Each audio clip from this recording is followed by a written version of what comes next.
Déclaration des députés nationaux membres du FCC sur le processus électoral à RDC. Nous, députés nationaux, membres du Front commun pour le Congo, FCC en sigle, tirons une fois de plus la sonnette d'alarme sur les dérives dictatoriales orchestrées par le président de l'Assemblée nationale pour le compte de l'Union sacrée pour la nation, famille politique du président de la République. C'est avec étonnement que nous avons reçu mardi 12 avril 2022, tard dans la soirée, le message de convocation d'une plénière pour ce jeudi 14 avril 2022 afin d'examiner la proposition de loi modifiant la loi électorale, et cela sans aucun consensus et été préalablement dégagé entre les forces politiques et sociales. Rappelons ici que la loi portant organisation et fonctionnement de la CENI et la loi électorale en cours ont fait l'objet d'un consensus entre 2011 et 2018. Nous rappelons à l'opinion publique que les réformes électorales doivent faire l'objet d'un très large consensus entre tous les acteurs concernés afin d'éviter au pays des élections chaotiques, sources de frustration et de conflits.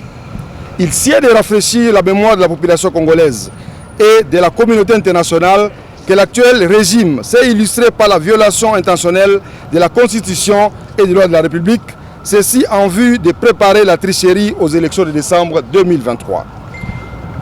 Point n'est besoin de rappeler que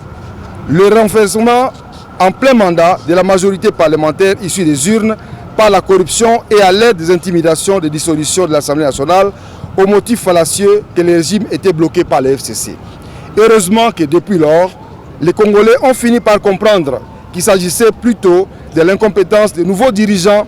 comme en témoigne la dégradation constante de la situation politique, économique, sociale et sécuritaire de notre pays. 2. Le renouvellement des juges de la Cour constitutionnelle au mépris des dispositions légales en vigueur, dans le seul but de mettre en place un cadre qui va avaliser la tricherie que le pouvoir actuel entend orchestrer lors des élections à venir. La mise en place d'une plénière et d'un bureau de la CENI sans représentant de l'opposition politique, comme le veut la loi organique portant organisation et fonctionnement de cette institution d'appui à la démocratie, l'objectif étant de mettre en place une équipe chargée d'organiser la dite tricherie au regard du bilan médiocre du régime en place. Hausse généralisée des prix des produits de première nécessité, pénurie des produits pétroliers rendant les transports des biens et des personnes chaotiques, prolifération des cas de détournement des deniers publics, détérioration sans précédent des conditions de vie de la population. Rappelons ici que les personnes prétendument à la CENI pour le compte de l'opposition l'ont été fait sur base de débauchage. Considérant notre attachement aux valeurs démocratiques ayant conduit à la première passation pacifique et civilisée du pouvoir depuis l'indépendance de notre pays, nous, députés nationaux, membres du FCC, refusons d'accompagner cette tricherie programmée qui ne pourra que déboucher sur des tensions supplémentaires dans notre pays déjà meurtri. En conséquence,